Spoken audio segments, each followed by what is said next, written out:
Iga Eesti Vabariigi kodanik peab austama oma põhiseadust.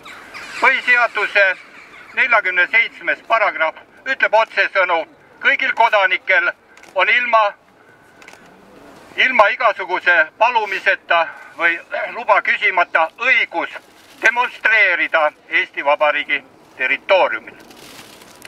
Nii et me hiljem täidame selle Eesti riigi põhiseadust ja kasutame neid võimalusi oma tegevuses.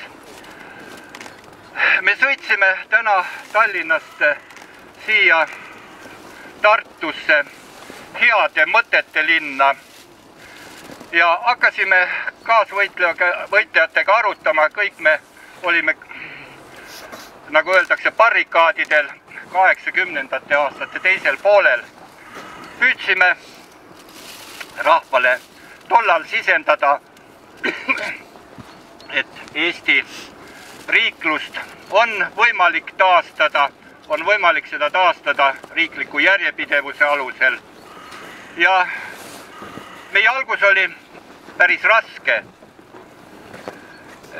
Niivõrd ei takistanud meid tollased võimud, kuivõrd takistas meid meie hinges olev aastate või aastasadade pikkune orjamentaliteet.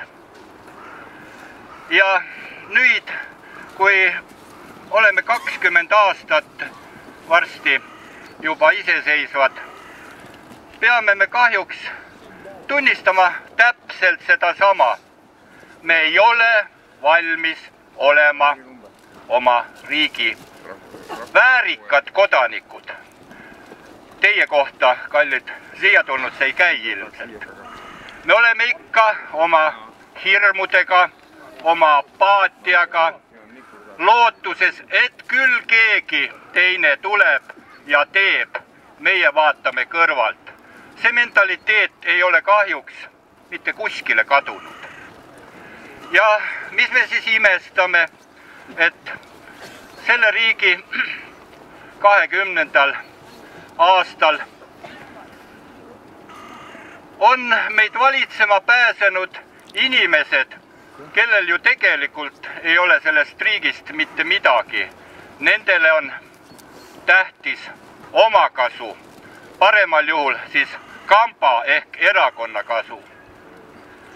Ja nii ongi meid valitsema pääsenud needsamad kommunistid, kes näiteks 1988. aastal siinsamas Tartus osalesid Tartu rahu aastapäeval kogunenud rahva koertega laialajamises.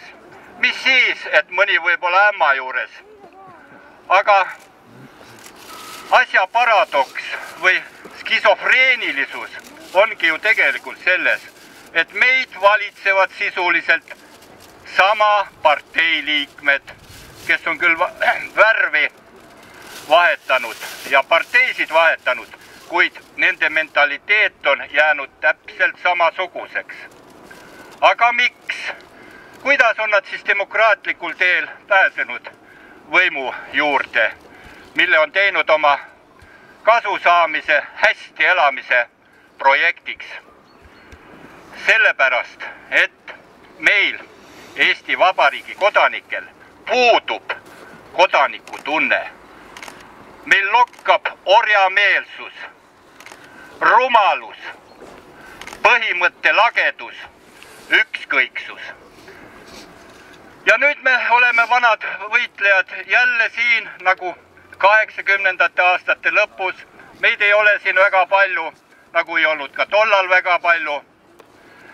Ja püüame kuidagi viisi neid samu valitsejaid, kes seal praegu hakkavad kaaviari ja šampusega oma pidu pidama. Pidu on meil tegelikult ühine. Kas me oleme viletsamad? Ei, me ei ole. Aga meid koheldakse nii, sellepärast, et me ei suuda enda eest seista. See ongi Eesti riigi ja ühiskonna põhihäda.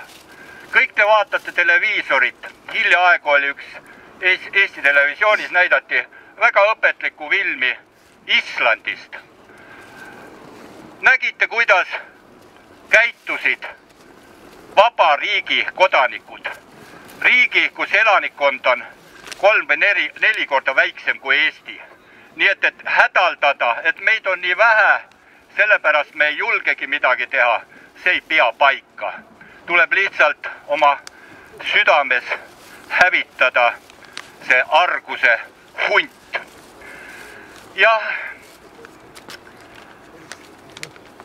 miks meil niisugune olukord on välja kujunenud?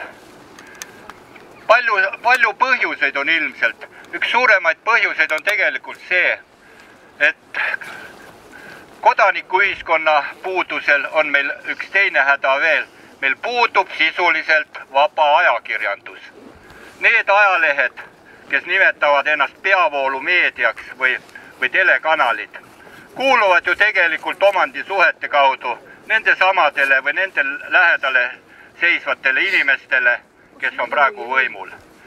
Räägitakse ajakirjanduse vabadusest, kuid patrioote ei avaldata nendes ajalehtedes juba ammu. Või kui sa pääsedki kuskile trükki, siis valatakse sind hiljem solgiga üle, halvustatakse ja pannakse äärmuslase silt otsa ette.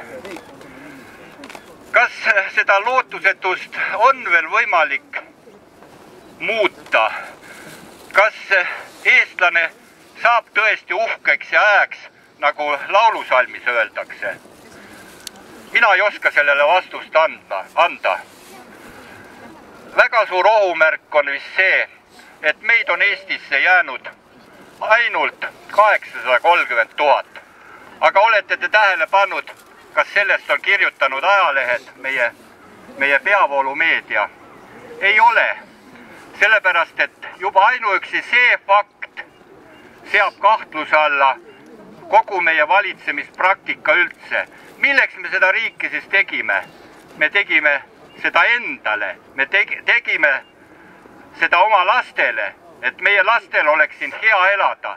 Aga just meie lapsed põgenevad siit riigist. Paar päeva tagasi kohtasin ma ühte vana tuttavat, minust natukene nooremat, kuid ka 50 piirimaile jõudnud meesterahvast. Ja ta ütles mulle, et me äsja müüsime ära kogu oma maise varanduse, mis meil siin on. Nüüd ei seo meid Eestiga enam mitte midagi. Nädala pärast me siit lahkume ja me ei arva, et me üldse siia kunagi tagasi tulema. Võib-olla mõnikord suvel vaatama, kas Pika Hermanni tornis on veel sinimustvalge lipp või lehvib seal jälle punalipp. Ja see ongi ju meie probleem. Ma jõuan selle jutuga ikka ja jälle täpselt selle sama orjamentaliteedi juurde tagasi.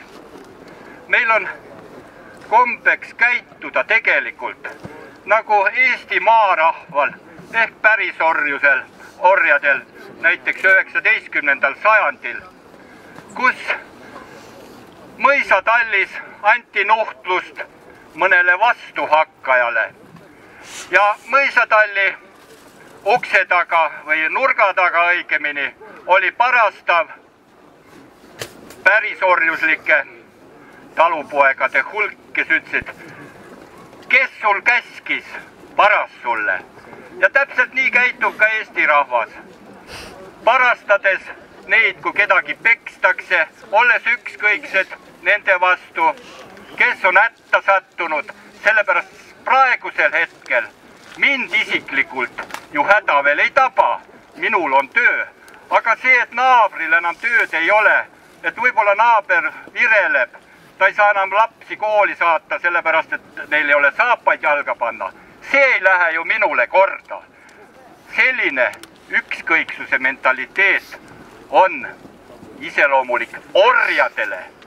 Kas me tõesti tahamegi siis jääda edaspidi orjadeks?